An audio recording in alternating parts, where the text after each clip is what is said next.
And boom, there it is, people. Everything seems to be happening according to plan. Mitt Romney's niece, Ronna McDaniel, the former saboteur at the RNC, has officially today resigned from her post. In other words, it's official. We were hearing rumors, and at one point Ronna McDaniel did in fact suggest, or I guess she confirmed the rumors, but now it's official. She's resigned and she's said her piece, but most importantly, exactly what we were hoping for to happen is in fact happening. A full-on Trump takeover of the RNC right ahead of peak election season. In other words, it's freaking on like Donkey Kong. Let me show you guys exactly what's going on. We got some stuff to get into, so let's roll the tape. Alright folks, so it is absolutely 100% official at this point. Ronna McDaniel is gone. And look, I have to say on the way out, maybe a little bit redeemed.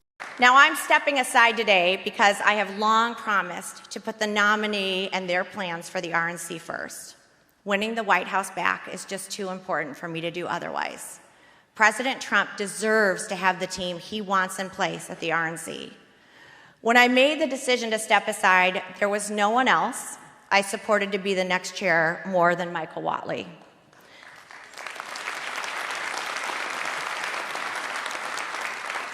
Michael and I have had a very close relationship as he ran North Carolina. He ran to be my co-chair last year. I appointed him as general counsel, and he will be phenomenal on, I know, an issue President Trump cares deeply about, which is election integrity.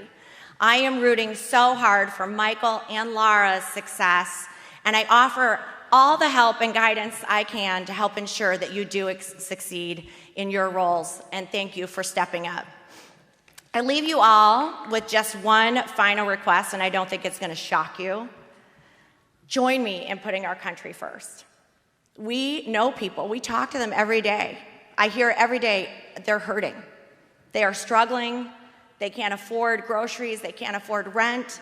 They are seeing crime rise in their streets. They are seeing fentanyl come across our border. They're afraid about our open border. Joe Biden is a disaster for the American people, not just him, but all the Democrats. So I'm going to ask you to join me in uniting for the next 8 months and committing everything you have to make sure that we keep the House, we win the Senate, and we take back the White House and send President Trump there. Thank you so much. God bless you, and God bless the United States of America. Ronna McDaniel, since the first time assuming her role as RNC chair, says and does the right thing. I mean, what a freaking amazing headline that is. She's stepping aside for the right reasons, or at least that's what it seems like. She's probably been forced out of her seat, to be completely honest, but she's being forced out of her seat for the right reasons. She said specifically, I'm stepping aside today because I have long promised to put the nominee and their plans for the RNC first. President Trump deserves to have a team he wants in place at the RNC. Abso-freaking-lutely. I love that she said that because frankly, that's exactly what needed to be said. Democrats are criticizing the GOP, they're criticizing Donald Trump for installing Trump-loyal puppets at the RNC. It's a step towards fascism, that's essentially what they always say. But Ronna McDaniel essentially confirms that that's pretty much the purpose of the RNC. We're supposed to be outraged over the fact that Donald Trump wants to pick his daughter-in-law as the RNC co-chair. Oh, it's nepotism. Oh, it's nepotism. But of course it isn't. It's the perfect pick. You know, if you're trying to get elected, you probably want people who are working on your behalf to know you very well, to believe in you, and to be part of your campaign, part of the thing that you're trying to do and accomplish. No, that's crazy. That's fascist talk. It's insane. It is completely and utterly insane. That's exactly how it should be. Donald Trump should have his proxies implanted in the RNC. I mean, for Pete's sakes, the RNC theoretically should be an extension of his campaign, especially at this point when the primary is over. Donald Trump is the Republican nominee. And so the question is the goal to get a Republican elected to stop Joe Biden or not? Because if it is, then it's probably time to stop with all the crybaby nonsense and jump on the damn bandwagon. And I can't believe some of the brain-dead takes that I've seen on Twitter. Even many supposed Republicans claiming that they'll never donate to the RNC ever again. Most of those comments under this video. Rule 5B, nominations are now closed. We will now move to a vote. The question is on the election of Laura Trump as co-chairman of the Republican National Committee. All those in favor signify by saying aye. Aye. All those opposed, please say no. The ayes have it, and Laura Trump is elected as co-chairman of the Republican National Committee.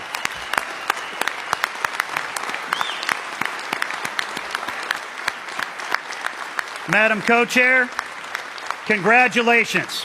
I would like to invite you to the podium to make a few remarks.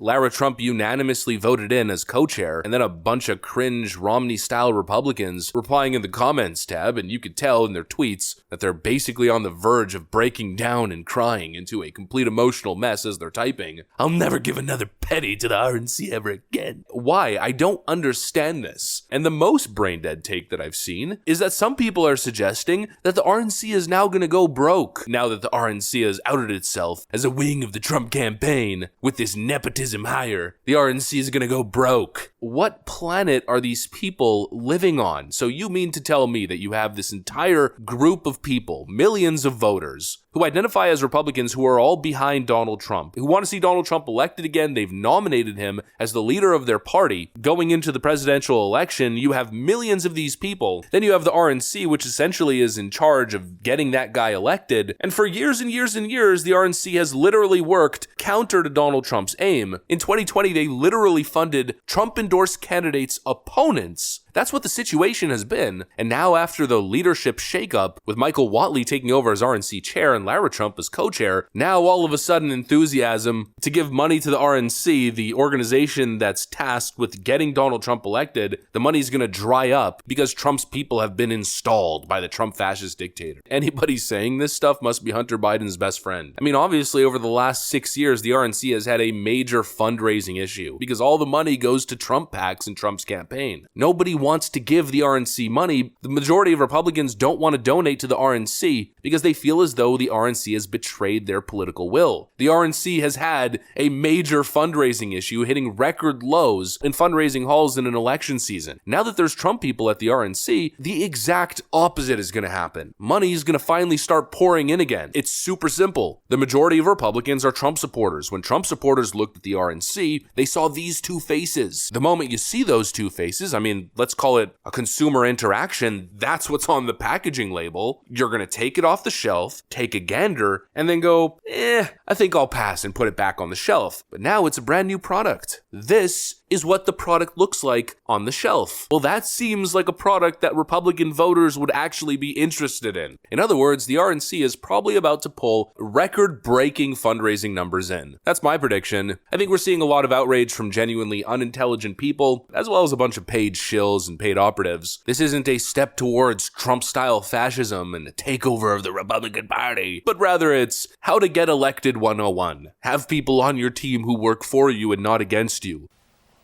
Wow. I know, game-changing stuff, right? Honestly, good on Ronna McDaniel. She finally did and said the right things. Hopefully this is a new page for the RNC. Hopefully we see less incompetence moving forward, but of course we'll have to see. That's what I got for you guys on this one. If you enjoyed this video, make sure to leave a like and possibly subscribe. Thanks for watching, and I'll see you on the next one.